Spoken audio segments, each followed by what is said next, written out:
ပြန်နေလားအခန်းစာလိုက်ပေးထားတဲ့စာပဲကလေးကိုဖတ်ကြည့်လိုက်တယ်ဖတ်ကြည့်လိုက်လို့အခန်းတစ်ကဆိုရင်ဘယ်လိုပြောလားရေကြောင်းလားမိမိကိုဘာရနေမျိုးတောင်းနေဘာနေမျိုးညာနေလားအချိန်ကလက်ကြီးရောက်လာချိန်တိုင်းကျောင်းကစာလိုက်ကိုကြည့်ပြီးတော့ရေးရမှာစာလိုက်မှတ်လိုက်ဟုတ်လားအဲ့တော့နောက်တစ်ခုကစာလိုက်ကိုကြည့်လိုက်တယ်အခန်းနှစ်ထဲရမှာဆိုရင်ဘယ်လိုပြောလားရေကြောင်းလားမိမိကိုအဲဒီလိုလာနေတာမျိုးလက်ကြီးရောက်လာချိန်တိုင်းစာလိုက်ကိုနှစ်ပိုက်ပဲပါတယ်အဲ့ဒါစာလိုက်ကြည့်ပြီးတော့ကြောက်အောင်ကြည့်ကြိုက်အဲ့တော့အခုကအခန်းလေးရဆိုကြည့်အခန်းလေးမှာဒီမဲ့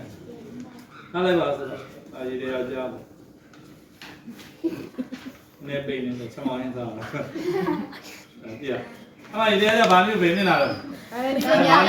ညမြင်လားဒီလိုမိမဘာမျိုးဒီနေရလမ်းမှာဆုံးကြနေရုပ်တော့စလုံးတော့ဒီမှာတော့ဒီမှာလေးချက်မောင်းရင်းစားလောက်နေစီဟုတ်လားကြည့်ဒီလေယောက်ျားဘာမျိုးညမြင်လားဒီလေမိမဘာမျိုးအေးအဲ့မှာပြောလို့သူတို့မြောက်ကရင်ရတွေ့အောင်အခုခါကြမှာပြင်မလားခုမှသူကဘာယာနတိမျိုးရဲ့လန်ခုလက်တနေရာမှာသူတို့တွေ့ကြမှာစားဟုတ်လားခုမှစားပြင်မနော်အဲ့တော့ဒီလေယောက်ျားဘာမျိုးပဲပြင်လားညောင်းနေလားဒီယောက်ျားညောင်းနေလားဒီမိမညောင်းနေလားအဲ့တော့သူတို့မြောက်ကမျက်နှာချင်းဆိုင်လမ်းမှာဟုတ်လားအဲ့တော့တွေ့တဲ့ချိန်မှာလည်းရိုးလေးပဲစဉ်းစားကြနော်ဒီတဲ့ဒဇိန်းယောက်ျားလေးနဲ့ဒဇိန်းကောင်မလေးနဲ့တယောက်ကလည်းရေအောင်တယောက်ကလည်းရေအောင်ဟုတ်လားအဲ့တော့ခါမှလည်းမတွေ့ဘူးကြအဲ့မှာလမ်းမှာစပြီးတော့တွေးလိုက်တယ်ဆိုတော့မင်းတို့ဘယ်သူကစပြီးတော့စကားပြောလိမ့်မယ်လို့ထင်ယောက်ျားအဲ့မှာဘာတဲ့ဒီခါခဏထားလိုက်ယောက်ျားလေးနဲ့ကောင်မလေးနဲ့လမ်းမှာဒဇိန်းလေးတွေ့ကြထားလိုက်တွေ့ရင်ကောင်မလေးကမှတ်တာဒီလေရေယောက်ျားနဲ့မဟုတ်ပါဘူးယောက်ျားလေးတို့ကအဖွဲလိုက်စင်တယ်ဒီကောင်လေးကနည်းနည်းကန်ကြီးလေးငါက